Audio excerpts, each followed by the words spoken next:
NATO's intervention in Libya and Egypt. NATO's intervention in Libya and Egypt has been a topic of much discussion and debate in the international community. NATO's involvement in the region was prompted by the 2011 Arab Spring protests that swept across the Middle East, resulting in the removal of longtime leaders in Libya and Egypt. In Libya, the protests led to the fall of the Gaddafi regime, while in Egypt, the protests led to the resignation of Hosni Mubarak. Both events marked a significant shift in the political landscape of the region, and NATO's involvement in these events was aimed at providing support to the new governments that emerged. NATO's support for Libya and Egypt included the provision of military assistance, intelligence sharing, and logistical support.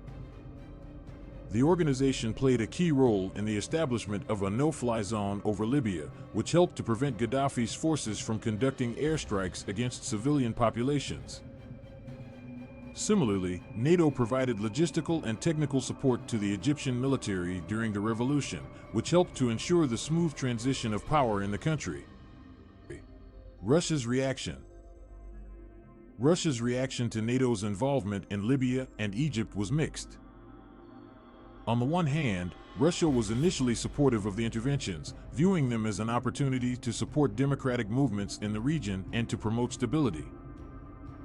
However, as the conflicts in both Libya and Egypt dragged on, Russia became increasingly critical of NATO's actions. Russian officials argued that the interventions had led to the destabilization of the region and had created a power vacuum that had been filled by extremist groups. In addition, Russian officials expressed concern about the use of force by NATO in both Libya and Egypt, arguing that these interventions had exceeded the mandate of the international community and had undermined the sovereignty of these countries. The implications of Russia's reaction.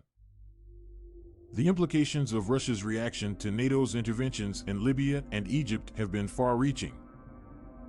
First, Russia's opposition to these interventions has led to a deterioration in its relationship with the West, particularly with the United States. In addition, Russia's opposition to the interventions has contributed to a resurgence of anti-Western sentiment in Russia, as many Russians view these interventions as evidence of Western imperialism and interventionism. Furthermore, Russia's stance on Libya and Egypt has highlighted its own ambitions in the Middle East.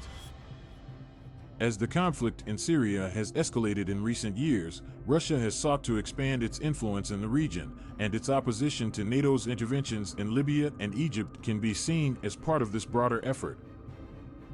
Conclusion.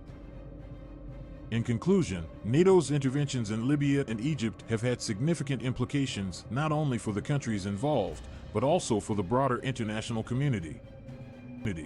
While these interventions were initially supported by Russia, Moscow's opposition to these actions has contributed to a deterioration in its relationship with the West and has highlighted its own ambitions in the Middle East.